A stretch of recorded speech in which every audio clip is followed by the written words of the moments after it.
آج ہم تاریخ کے ایک ایسے واقعے کی گہرائی میں جا رہے ہیں جس کا ذکر اکثر سننے میں آتا ہے۔ ابرہہ الاشرم کا کعبہ پر حملہ کرنے کا وہ منصوبہ، وہ سال جسے عام الفیل کہتے ہیں، یعنی ہاتھی کا سال۔ جی بالکل، اور دیکھیں آج جو ہم بات کر رہے ہیں اس کی بنیاد ایک یوٹیوب ویڈیو کا ٹرانسکرپٹ ہے۔ اس میں اس پورے واقعے کو کافی تفصیل سے بتایا گیا ہے، تو ہماری کوشش ہوگی کہ اسی سورس میں جو معلومات ہیں، جو نکات ہیں، انہی پر رہیں۔ ٹھیک، تو پھر ہمارا مقصد یہ سمجھنا ہے کہ اس سورس کے حساب سے ابرہہ نے یہ قدم کیوں اٹھایا، مطلب وجہ کیا تھی، پھر ہوا کیا کیا، کس ترتیب سے، اور انجام۔ کہانی واقعی سننے میں عجیب لگتی ہے۔ اتنا بڑا بادشاہ، 60,000 کی فوج بتائی جاتی ہے سورس میں، اور مکہ جیسا اس وقت ایک چھوٹا سا شہر۔ سوال تو بنتا ہے کہ بھئی اتنی بڑی فوج کشی کیوں اس سورس کے مطابق؟ چلیں دیکھتے ہیں اس کو۔ تو سب سے پہلے یہ جو ابرہہ کی کعبہ سے کہلے نفرت تھی یا دشمنی، سورس اس کی وجہ کیا بتاتا ہے؟ ظاہر ہے کعبہ تو اس وقت پورے عرب کا مرکز تھا، مقدس مقام تھا، لوگ آتے تھے وہاں زیارت کے لیے۔ جی ہاں، اور اسی وجہ سے مکہ کو یعنی قریش کے شہر کو ایک خاص اہمیت تو تھی، لیکن سورس اس بات پر زور دیتا ہے کہ یہ صرف مذہبی مرکزیت کا مسئلہ نہیں تھا ابرہہ کے لیے۔ اچھا، ہاں، اصل میں وہاں جو اتنے لوگ آتے تھے، ان زائرین کی وجہ سے مکہ والوں کو معاشی طور پر بھی بہت فائدہ ہوتا تھا۔ سورس کہتا ہے کہ ابرہہ کو اس بات پر ایک قسم کا حسد تھا، شدید حسد، کہ یہ مکہ والے جن کا نہ کوئی پراپر بادشاہ ہے نہ کوئی ریاست، یہ پورے عرب میں اتنے مرکزی کیوں ہیں۔ تو یہ سیاسی اور معاشی حسد بھی تھا سورس کے مطابق، صرف مذہب نہیں۔ بالکل، سورس اسی طرف اشارہ کرتا ہے۔ اسے یہ بات چبھتی تھی کہ یہ لوگ جن کو شاید وہ کچھ کم سمجھتا ہوگا، یہ کیوں اتنے اہم بنے ہوئے ہیں پورے علاقے کے لیے۔ انٹرسٹنگ، لیکن یہ ابرہہ خود کون تھا؟ اس کا اپنا بیک گراؤنڈ کیا ہے؟ سورس کیا بتاتا ہے اس بارے میں؟ سورس کے مطابق ابرہہ کی اپنی کہانی بھی بڑی عجیب ہے۔ وہ کوئی شاہی خاندان سے نہیں تھا، بلکہ وہ تو رومن سلطنت کے ایک تاجر کا غلام تھا۔ غلام تھا؟ جی، اور اس کا تعلق اس وقت یمن اور حبشہ یعنی آج کا ایتھیوپیا یا ایکسمائٹ سلطنت، ان کے درمیان جو تنازع چل رہا تھا اس سے جڑا ہے۔ سورس کہتا ہے کہ اس وقت یمن میں یہودی اکثریت میں تھے، جبکہ حبشہ عیسائی تھا۔ تو یہ اس وقت کا ایک کمپلیکس سیاسی اور مذہبی منظر تھا وہاں۔ ہاں بالکل، سورس بتاتا ہے کہ پہلے یمن کے یہودیوں نے حبشہ کے عیسائی علاقوں پر حملہ کیا تھا، کافی نقصان پہنچایا تھا۔ اس پر پھر رومن ایمپائر، جو خود عیسائی تھی اور اس وقت کی سپر پاور تھی، وہ حبشہ کی مدد کو آئی۔ اچھا، انہوں نے سورس کے مطابق ابرہہ کو 1,00,000 کی فوج دے کر یمن بھیجا۔ مقصد تھا کہ یہودی طاقت کو ختم کیا جائے، اور ابرہہ نے یہ مہم کامیابی سے پوری کی، یہودیوں کو شکست دی۔ مطلب ایک غلام سے فوجی کمانڈر بن گیا، تو یہ اس کے لیے ایک ٹرننگ پوائنٹ تھا سورس کے حساب سے، اس کے عروج کی شروعات۔ جی ہاں بالکل، سورس یہی بتاتا ہے۔ اس فتح نے ابرہہ کو زبردست طاقت دے دی، اور اس نے اس موقع کا فائدہ اٹھایا۔ اس نے یمن کو حبشہ سے الگ کر دیا، اپنی خود مختاری کا اعلان کر دیا۔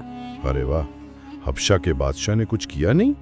سورس کہتا ہے کہ حبشہ کے بادشاہ کو غصہ تو آیا، اس نے فوج بھی بھیجی ابرہہ کے خلاف، لیکن سورس ایک بڑی دلچسپ بات بتاتا ہے کہ اس فوج نے اپنے ہی جنرل کو قتل کر دیا اور ابرہہ سے مل گئے۔ کیا بات ہے؟ جی، اس کے بعد سورس کے مطابق ابرہہ کا شمار عرب کے سب سے طاقتور بادشاہوں میں ہونے لگا۔ اس کا اثر و رسوخ کافی پھیل گیا۔ تو پھر اس طاقت کے بعد اس نے مکہ کی طرف دیکھا کہ اس کی مرکزیت کو ختم کرنا ہے۔ سورس اس کو کیسے لنک کرتا ہے؟ ہاں، سورس یہی بتاتا ہے، جب اس نے دیکھا کہ ہر سال اتنے لوگ مکہ جا رہے ہیں، کعبہ کا طواف کر رہے ہیں، تو اس کے دل میں بھی آیا کہ وہ لوگوں کی توجہ اپنی طرف کیوں نہ کھینچے۔ اسی لیے سورس کے مطابق اس نے اپنے دارالحکومت صنعا میں ایک انتہائی عالی شان گرجا گھر یا کلیسا جیسا کہ سورس میں لفظ ہے، وہ تعمیر کروایا۔ اور یہ کوئی چھوٹی موٹی عمارت نہیں تھی، ہے نا؟ سورس کیا کہتا ہے اس کی شان و شوکت کے بارے میں؟ قطعی نہیں۔ سورس بتاتا ہے کہ ابرہہ نے اس پر بے تحاشا پیسہ خرچ کیا، ہیرے جواہرات لگوائے جو دنیا بھر سے منگوائے گئے تھے۔ پورے عرب میں اس جیسی کوئی عمارت نہیں تھی، ایک دم پرشکو، ایسی کہ لوگ دیکھیں